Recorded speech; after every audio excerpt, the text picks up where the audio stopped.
Us to continue where we stopped the other time. We are doing the season of sowing and reaping. Amen. We are doing the season of sowing and reaping, and I want to welcome those who are watching us through the YouTube. May the Lord bless you, and may you continue together with us. There is a blessing for you in the mighty name of Jesus Christ, the Son of the living God. Amen. So we say today is the father of tomorrow. Amen. What you do today determines what will happen tomorrow. Amen. I will not go back there because the message is on the YouTube, and you can get there. You can just see it because it is right there in the mighty name of Jesus Christ, the Son of the living God. So I want to continue. I want to say something about the principle of the seed. We are continuing with sowing and reaping, so we cannot leave out the seed, because it is the seed we are sowing. Amen. We are sowing the seed, and we are reaping the harvest. So, in the principle of the seed, I want you to go to Genesis chapter 1, verse 11. Genesis chapter 1, verse 11. Today I will give you a couple of scriptures. Just be ready to go and study. Genesis chapter 1, verse 11. Pastor, if you are there. And God said, let the earth bring forth grass, the herb yielding seed, and the fruit tree yielding fruit after his kind, whose seed is in itself upon the earth. And it was so. Hallelujah. It was so. I want you to underline this in your Bible. If that is your Bible, underline after his kind, whose seed is in itself. Whose seed is in itself. Whose seed is in itself. I want you to understand this, that God created only once. Amen. He did not create an avocado, saying, let there be an avocado tree. Then tomorrow he kept on saying, let there be an avocado tree. He said that once. The word of God is tried and it is tested. It is true. Amen. If God said, let there be, I want you to know there was. It became by the word of God. By the word of God. And so he created only once. His plan is the futuristic plan. Bwana asifiwe. When God was creating, he had what will happen 100 years to come, 200 years to come, 1,000 years to come. Today we say 2,000 years after Christ. Amen. He's a futuristic God. He thinks about tomorrow. And I want to encourage us as children of God to be futuristic. We must think about tomorrow. Somebody say tomorrow. Don't you live and because you know one day you're going to die, even when that day comes, there must be something left behind which can continue. Hallelujah. There must be something. There must be something you have put in this planet Earth which is going to continue even many days after you are gone. Hallelujah. So God created once. And because he's a futuristic God, he put the seed inside the plant. Amen. I mean, he put the plant inside the seed. Amen. So that when the plant will grow, it will give us fruits. And out of the fruit, we are going to get the species. We are going to get the seed out of the fruit. Hallelujah. You don't eat the fruit together with his seeds. Do you? You cannot do that. Some seeds are very bitter. You cannot eat them. Nowadays, they are telling us the medicine in the watermelon is in the seed. And I wonder, if we eat all these seeds, how are we going to have watermelon tomorrow? There are things that they are telling us they are very healthy. Their seeds are the main thing. And so it's like we are supposed to leave the fruit and eat the seed. Maybe that is not godly. Amen. Okay, I don't know what they have learned so that they can say that, but God intended that the seed is going to be inside the fruit. Hallelujah. And he is a futuristic God. He knows that there is a tomorrow. He knows that there is a tomorrow which will take care of the people who will be living in that tomorrow. Amen. So he created once, and it was supposed to continue. It was supposed to continue. Some plants, we plant the stem. Like a sugar cane. You plant the stem. So there is a seed inside. The stem is what is going to give you the tomorrow. So when you are eating a sugar cane and you want to have it tomorrow, you cannot eat everything. You've got to remain some part.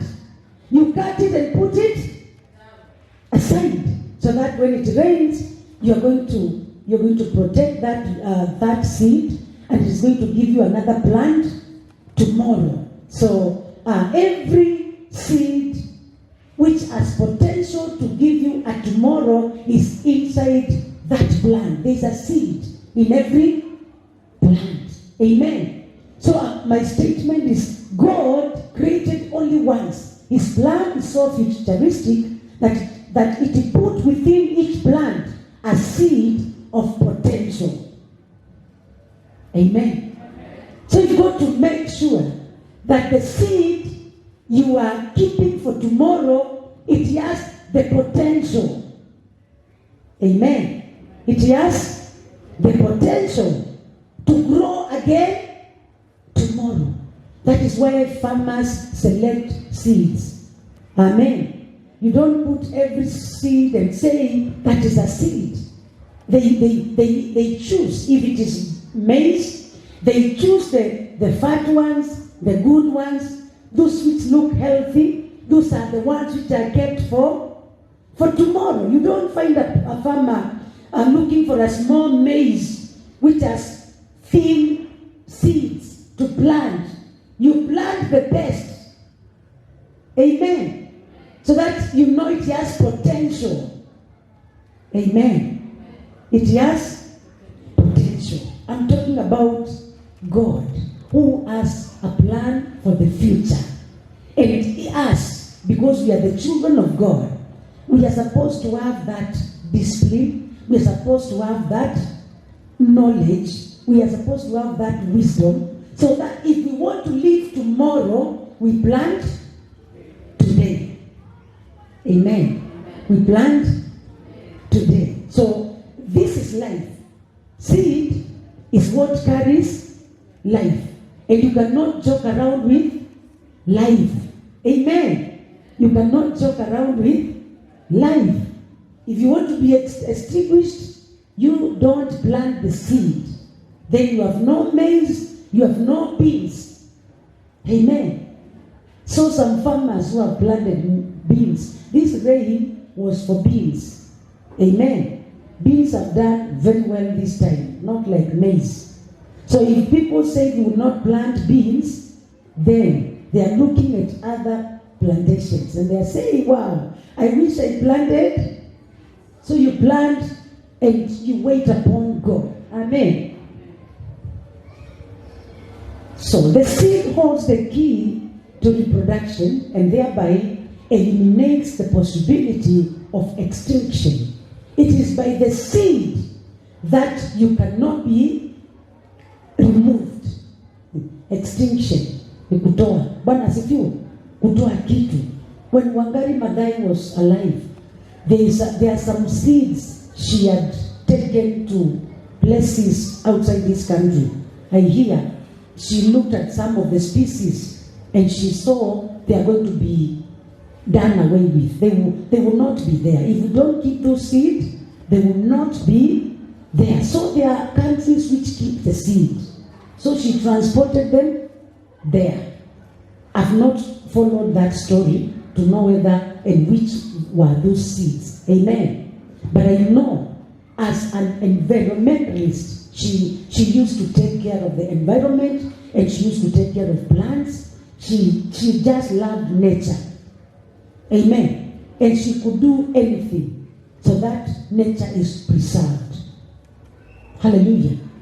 And so we must have people who have integrity, who can keep the seed. Amen. Because if you cannot keep the seed, then tomorrow you will be begging, you will be asking people to help you, but you are the seed. God gives seed. We will see that He gives seed and bread also to the sower. But as you, there is no bread which comes without the seed. Don't look at me, just answer me. There is no bread which comes without the seed. Even if it is some money I have helped you with, it has seed. It has, yes, even if I give you 100, it has a seed. It has a seed. And if you cannot give the seed, the favor is gone. Tomorrow you cry and think people hate you, but you ate the seed together with the bread. I know you don't love me. Hallelujah. As long as there is a seed to germinate, then the purpose of that species, that blade, cannot be aborted. The purpose. So long as there is a seed, the purpose of the species or the blade, iyo mti, it cannot be aborted. It will continue. It will continue. It will continue. So long as there is seed, then there is going to be a future in the mighty name of Jesus. And in the same manner, this concept maintains the order in the universe. Even for a family, amen. For a family to remain, there must be a seed. Somebody shout amen. For a family to remain, there must be a seed which is going to continue that species, which is going to continue that family, that name. There is a time, there was a law in Israel that daughters are not supposed to be married. And then there were these daughters of Zelophehad, whose father had died in the wilderness, and they had no son to inherit. And the law of Moses said that it is only a son who can inherit from the father in Israel. Amen. So they looked at themselves and said, we have no brother. So where is the name of our father going to go? Amen. And they approached Moses. They said, our father obeyed you, and now he died, and we don't have a brother. We are the ones who are supposed to receive the inheritance. Moses had never heard about that before, because it was not in the law of Israel that a daughter can inherit the father's inheritance. He went to pray. Amen. He went to pray before God. And God said, do what they are saying. Give them inheritance, so that they can carry on the name of their father. Amen. They were the seed of Zelophehad.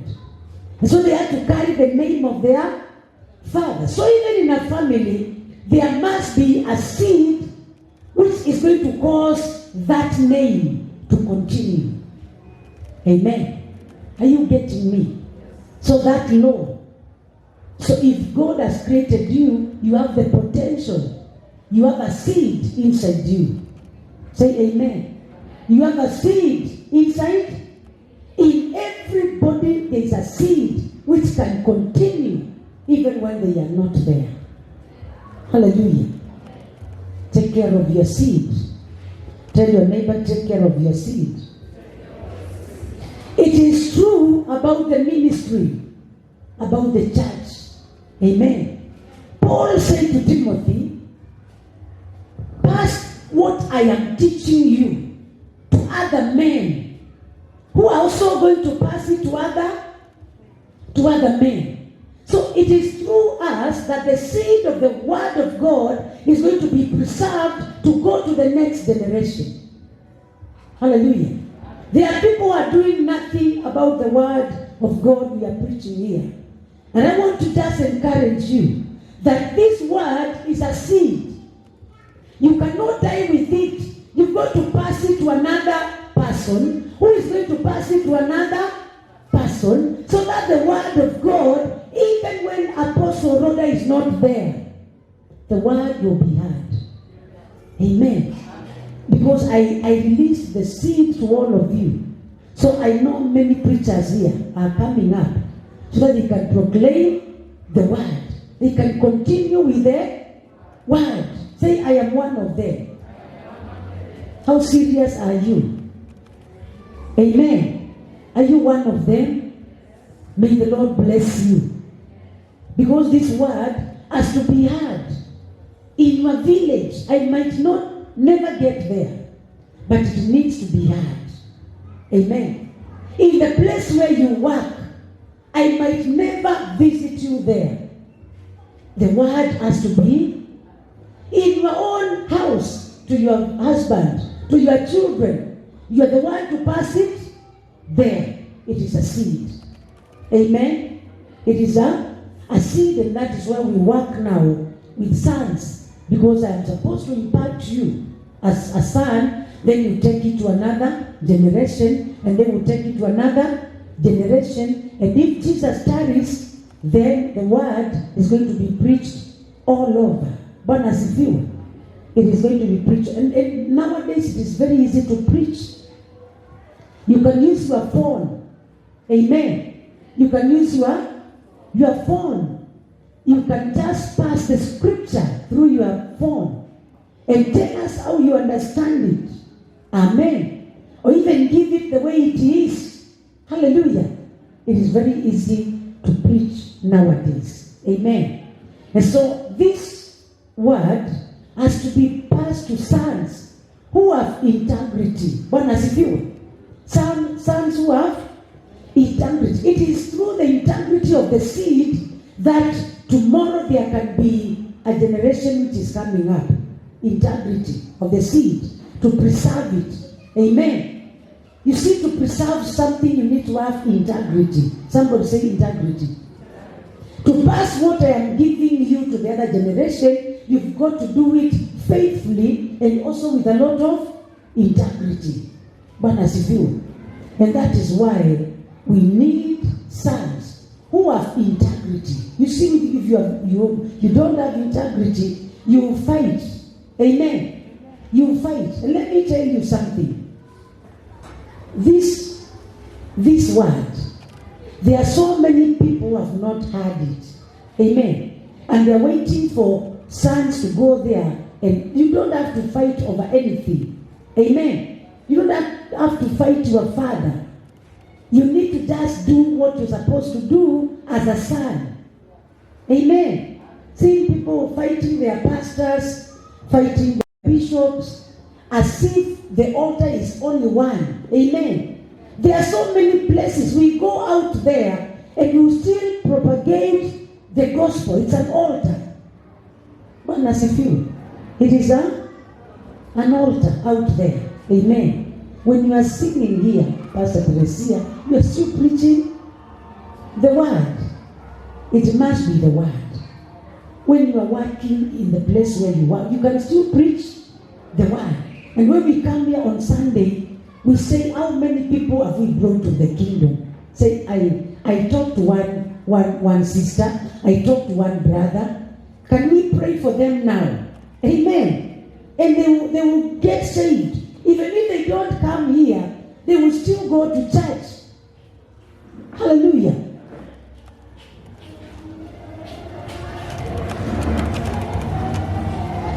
This word is a seed.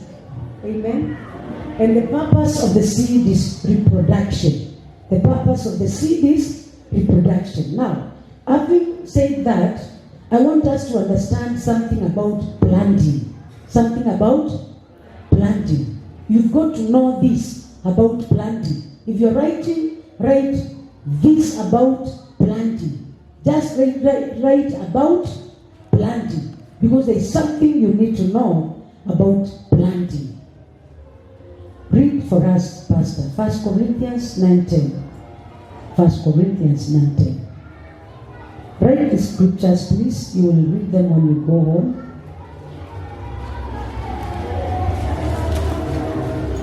1 Corinthians 9:10. Or said he, each all together for our sakes. For our sakes, no doubt, this is written, that he... First, are you in 1 Corinthians Yeah, 9? yeah. Okay. Are you in which verse are you? Verse 10. Verse 10. Yeah. Okay, read from verse 8. Hallelujah. Say I these things as a man, or say not the law the same also? For it is written in the law of Moses, thou shalt not muzzle the mouth of the ox that treadeth out the corn, that God take care for oxen. Or said he each all together for our sakes? For our sakes, no doubt this is written, that he that ploweth should plow in hope, and that he that thresheth in hope should be partaker of his hope. Verse 11. If we have sown unto you spiritual things, is it a great thing if we shall reap your carnal things?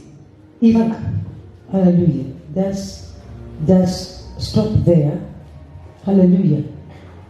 Now, this one is talking about us who sow this seed to you. Amen. As we sow this seed, pastors, as we sow this seed to the people or the congregation, people we are bringing up, amen. People we are praying for, people we are encouraging, people we are doing all sorts of things. It's good to understand and tell them clearly that as we sow this seed to you, it's a spiritual seed. We should reap carnal things out of you. Amen. So sometimes if you are to bless the servants of God, you don't do it because you are helping them. Amen. You are just reciprocating. You are just releasing your carnal thing. Amen. Sometimes I will come and bless you, and God blesses you because He says, if I bless you, the Lord will bless you. Amen. So if I bless you and you are blessed, it is not a sin for me to reap out of you. Amen. I'm not about to ask for an offering, but I want you to understand some things about sowing the seed, planting. Amen. So I plant spiritually, and you also plant in my life. You plant the carnal things. Amen. You plant the carnal things. To your parents, you plant. Amen. They have sowed into your lives. You are who you are today because you are a seed of somebody. They should reap out of you. It is not much when you are when I call you or your father calls you and says, give me something. It should not be a please do it. Understand. Amen. Understand that there is that law. It is a law of the seed. I plant spiritually, I harvest your carnal things. Your carnal things are the things you bless me with. Now I'm not talking about the work of God. I'm talking about me as a person. Amen. That is what Paul was saying to the people in Corinth. Amen. I want to go slowly so that you don't feel like you are doing me a favor. You are not doing your pastor a favor when you bless them. It is in the word of God. Amen. You don't have to be pitying them so that you bless them. You just bless them the way they bless you. Hallelujah. There are things pastors don't enjoy because they are praying for you. Amen. Yeah, there are things they just forgo so that they can take time and pray for you. And so when you see yourself blessed, somebody has sowed a spiritual seed in your life. You should be a blessing. Amen. Ambia jirani yako sio tafadhali. You just need to be a blessing. Is it tafadhali? Si tafadhali. Amen. It is just the way the word of God is. Amen. So I want to look at 2 Corinthians chapter 9.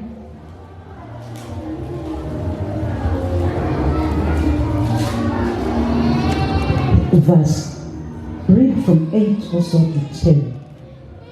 First, 2 Corinthians 9. 2 Corinthians 9, 8, 9, 10. And God is able to make all grace abound toward you, that ye, always having all sufficiency in all things, may abound to every good work. As it is written, He hath dispersed abroad, He has given to the poor, His righteousness remaineth forever. Now he that ministereth seed to the sower, both minister bread for your food, and multiply your seed sown, and increase the fruits of your righteousness. Hallelujah. Write down Genesis 12:2. You can read when you go home. Amen. He that ministereth, he who gives you the seed is God. Amen. It's God. Sometimes people think we have this much because we are working so hard. Amen. And you forget that there are people who work and they are not receiving something. Amen. People are not lazy. They are working also. But you have the grace, you receive the seed, He gives you the seed. Now when He gives you the seed, He also gives you the bread. Amen. It is God who makes all grace to abound in your life. Shout amen. Everything beneficial to us comes from God. It comes from God's hand. If you see some money in your hand, just know that God has given you that money. And He's expecting something from you. We are given sufficiency so that we can do good works and be a blessing to others. Amen. Be a blessing to others. And so if you receive the bread, because it is written, He hath dispersed abroad, He hath given to the poor, His righteousness remaineth forever. Now He ministering the seed to the sower, both minister bread for your food. He that ministered the seed, both, He gives you the seed with the bread. This is where we fail in our mathematics. We don't know how to separate the bread from the seed. Amen. We don't know how to separate the bread from the seed. But He gives you. Even if He gives you some little thing, sometimes you say, I earn a little. Amen. It is good for you to understand inside that little there is seed and there is bread, because if you don't, that's a direct translation. Amen. Utakuwa mgeni wa nani kesho? Bwana asifiwe. So I want you to understand that every time you see seed, whatever comes to your hand, it is your responsibility to separate that seed from the bread. And if you cannot do that, then tomorrow you will find yourself crying to God again, saying, God, give me another chance. God, I failed yesterday. God, it is not God who is responsible of your struggling. It is you who is responsible of your struggling, because you have not separated the bread from the seed. I mean, otherwise, I don't know how we could be living in one as a few. Because sometimes it is too little. But you've got to be disciplined enough. Say, I have to be disciplined enough to separate the bread and the seed. Amen. Unless you separate the little, you will never separate the much. God cannot trust you with much if you cannot separate for him the seed from the little. Amen. Something you need to understand about planting. You don't plant because you have too much. You plant the seed, you separate the seed from and God always, like if it's a 10%, it is always a 10 out of 100. Bwana asifiwe. 10 out of, if you went to the shopkeeper there, na ulikuwa unataka sukari, na uko tu na hiyo 100, na hiyo ndio 100 ulilipwa, hiyo tu ndio uko nayo. Amen. I don't know how you're going to separate your 10 bob, but you've got to use wisdom. Kama uko unanunua hiyo ya 100, si ununue ya 50. Ubaki na 10 yako, na hii ingine sasa unaweza ukapangia. Bwana asifiwe. We don't sow seeds because we have. It's a sacrifice. Tell your neighbor it's a sacrifice. It's always a sacrifice. If you understand what we are teaching now, you are not going to be poor. You are going to be rich. Amen. You are going to be rich. The small things you take for granted are the things which carry your life. Amen. So the God who gives us seed is the one who meets our basic needs. Have you ever had your salary na umeigawa ikaisha? Nini mshahara yenu inaendanga for 1 month? Yaani kila siku iko ya fare, unaweka kwa kubahasha. Hii ni ya leo.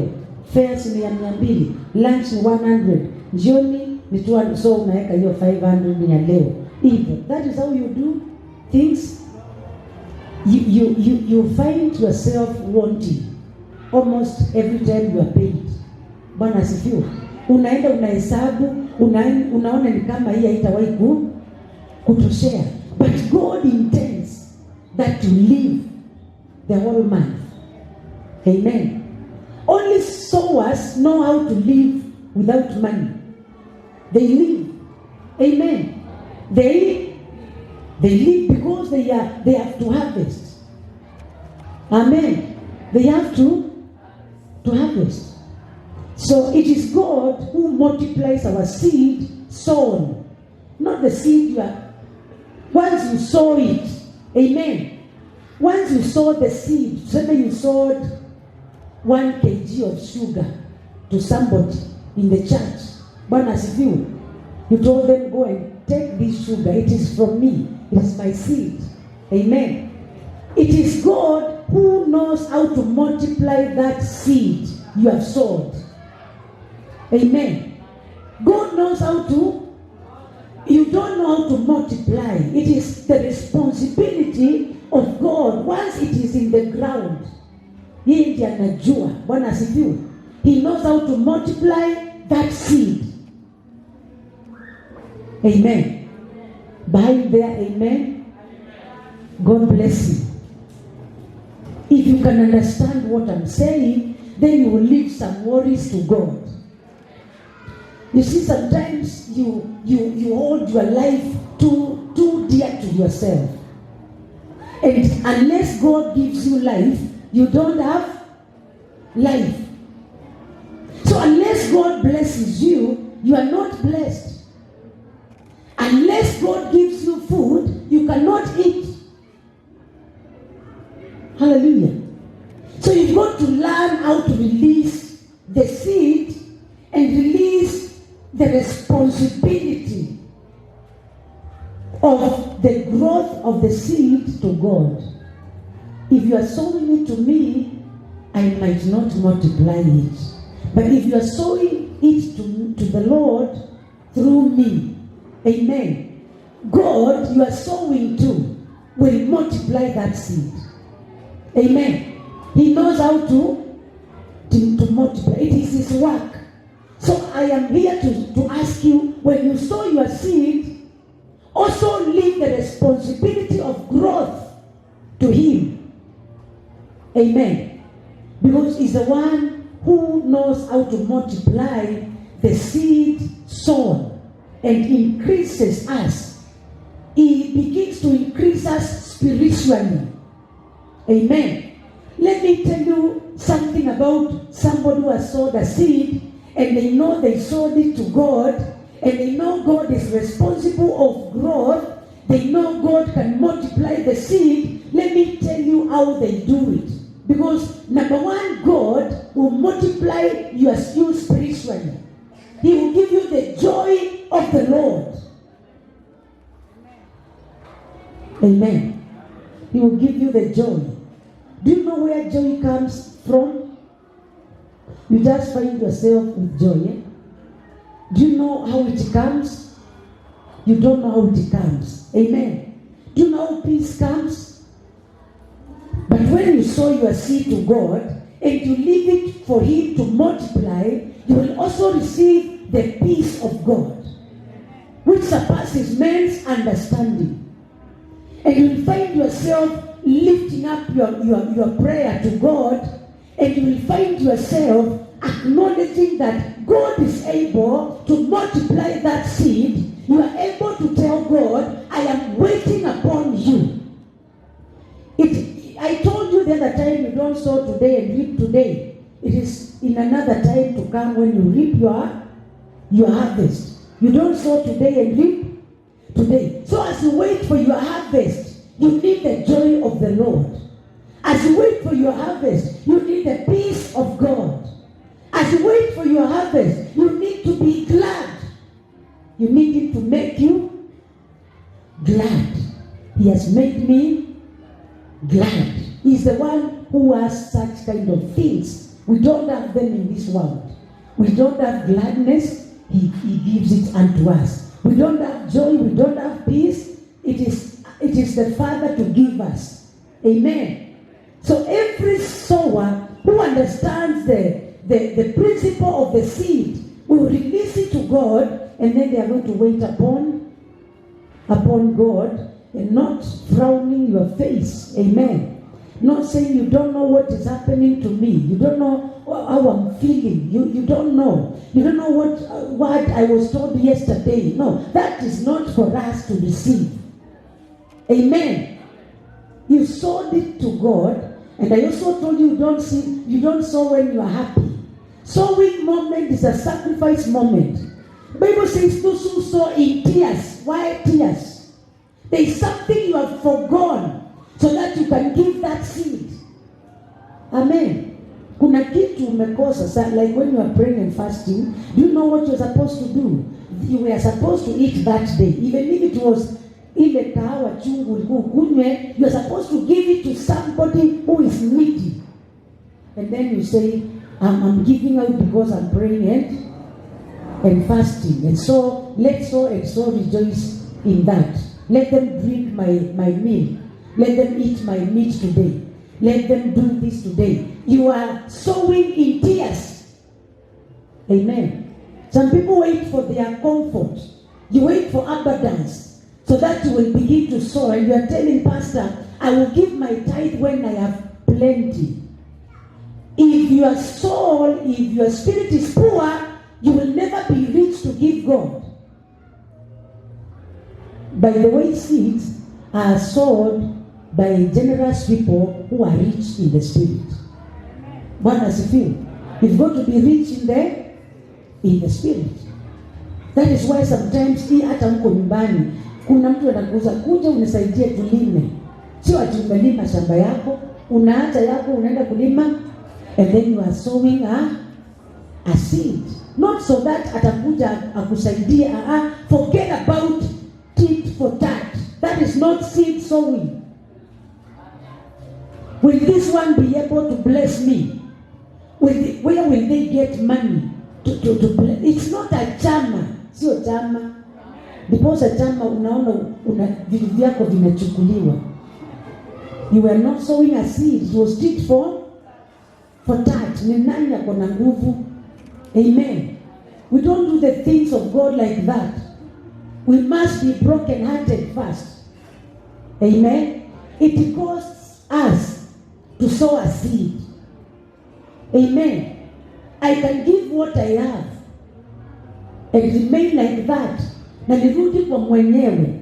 Sitarudi kwako ama nikuangalie na macho nilisikia alipata chama. Na kwa siku ile ingine nilimsaidia. Atajuaje uko na shida?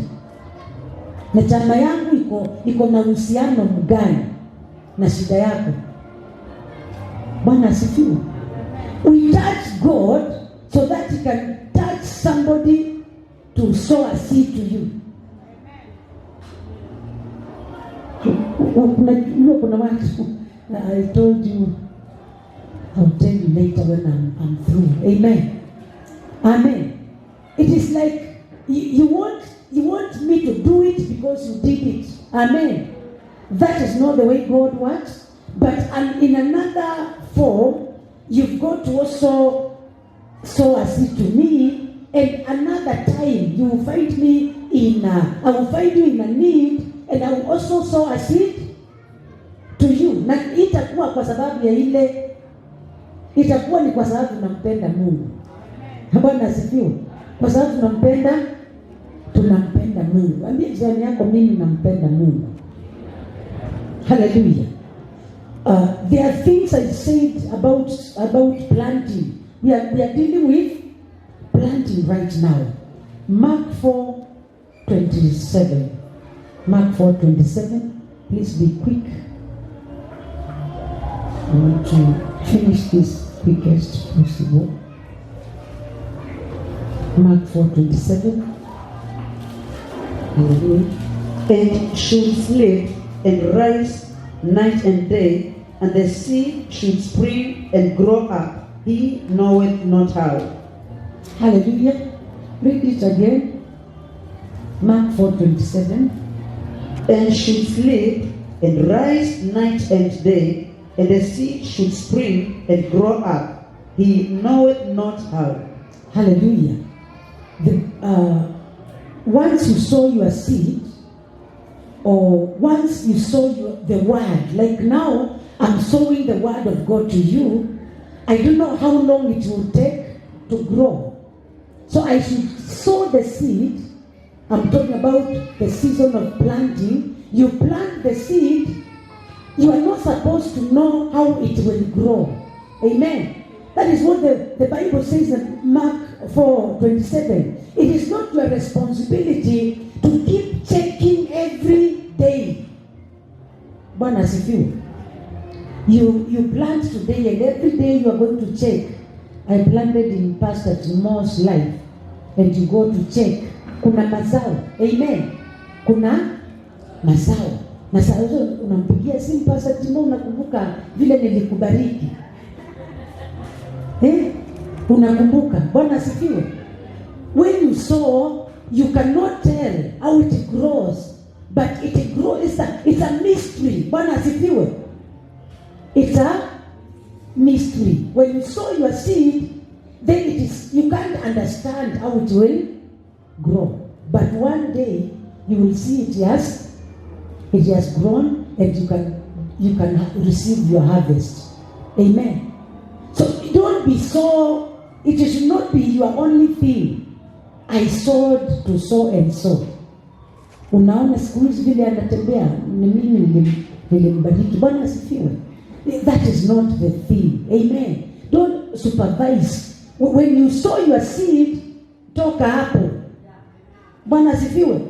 Enda utafute mahali pengine upande mbegu nyingine. Anza kumsifu Mungu. Hallelujah. Anza kumsifu Mungu. It should be your life to plant seeds. And then you don't have to know the chemistry of how it will grow. Amen. You don't have to know the chemistry of how it will grow. It will grow. Tell your neighbor, the seed will grow. Amen. I want us to read another scripture. Matthew 13:7. I will leave it somewhere. Don't mind. Matthew 13:7. Somebody else open Ecclesiastes 11:4 so that you can read them together and conclude for now. Matthew chapter 13 verse 7. And some fell among thorns, and the thorns sprang up and choked them. Amen. Matthew 13:7. Some fell upon thorns. Bwana asifiwe. We are learning something about planting. So when you are planting, check the ground. Unaweza ukapanda kwa miiba. Inaendelea. It is the parable of the sower, si ndio? So it continues. Kuna zile zilianguka kwa mawe na zikukua. Bwana asifiwe. Check out as you plant. Every wise farmer will prepare the ground first. Amen. Understand. If you plant in a thorn, it will manifest, but it will be choked. It will be haitaweza kuendelea. Kwa hivyo kuna zingine ulipanda, si ndio? Ukapanda kwa miiba. Amen. Ukapanda kwa miiba ama ukapanda kwa mawe. Bwana asifiwe. Kuna watu wanaonanga ni kama hawatapea pasta wao taifa. Ni kubwa sana. So you go and plant it in a rock. Unajua rock ni nini? You can give your tithe. Yaani hata unajua kwa mtu hata wahi kujua kama you exist. Yaani hawezi akakuombea kwa sababu hata number 1 hakuna relationship. Bwana asifiwe. There is no relationship. And so because there is no relationship, the pastor who has a relationship with you will keep on praying for you. But you are going to plant in a rock. Are you going to get a harvest? Is it that your pastor is not praying? The pastor is praying, lakini wewe ulienda kuchagua wapi? Kwa mawe. You give your tithe where you are nourished spiritually. Bwana asifiwe. Lazima kuna kitu unapata pale. Kuna ile yani hapo ukienda si unabarikiwa. Why can't you also be a blessing to the church, which is a blessing to you? Bwana asifiwe. Yeah. Check the ground. Check the ground.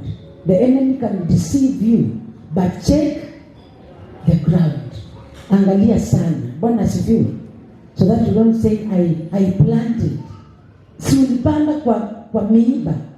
Then it came out and it was choked.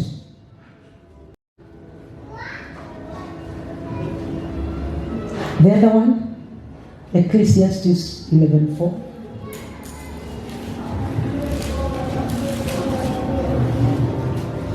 He that observeth the wind shall not sow, and he that regardeth the clouds shall not reap. Hallelujah. That is where now we are trapped. Amen. The Bible says he who observes the clouds and the wind. Amen. So you withhold it. Is it the right time? Is it the right place? What am I supposed to do? And you are just looking at the weather. Amen. Is it cloudy? Maybe this is not the right time to plant. Amen. And you keep on checking, and the other farmers have planted. Before you finish, you are looking up the seeds za wale wengine zimeanza kumea. So you are held. You don't sow. Unashikilia. The Bible says, he who observes the clouds and he who observes the wind is not going to plant. Utakaa ukingojea. Bwana asifiwe. Hakuna sauti itatoka juu mbinguni ikwambie sasa ni wakati wa kupanda. Amen. Hey, some people wait to dream. You dream. Amen. Mwezi nitatoa tithe. You want God to give you a dream. What does the word say about tithing or giving your offerings? Amen. It is the word which should be the standard, not the cloud, not the wind. Amen. So to those who observe the wind, I don't know for how long, but to me, the Bible says, cast your bread in many waters. Cast it. Iachilie. You don't know when which one is going to germinate. Bwana asifiwe. The sower was sowing, the parable of the sower, he sowed in rocks, on the stones. He sowed also in the good soil. He cast his seed everywhere. Some seed germinated. We'll look at that parable of the sower one of these days. It's also a parable which is a mystery. Bwana asifiwe. So that you will know that you're supposed to sow your seed. So as you sow your seed, don't look at the wind, don't observe the clouds. So you are observing the clouds. Si unajua niko na mahitaji mengi. Bwana asifiwe. Kwani kuna siku utakuwa una mahitaji. Mza jirani yako, kwani mahitaji yataisha? Siku ile utasikia una mahitaji, ujue hauko kwa hii dunia. Hata utakuwa unasikia nini kinaendelea. Bwana asifiwe. But as long as the earth remains, seed time and harvest time will remain, says the Lord. Amen. God bless you for watching us. May the Lord bless you as we continue to learn the principle of the seed.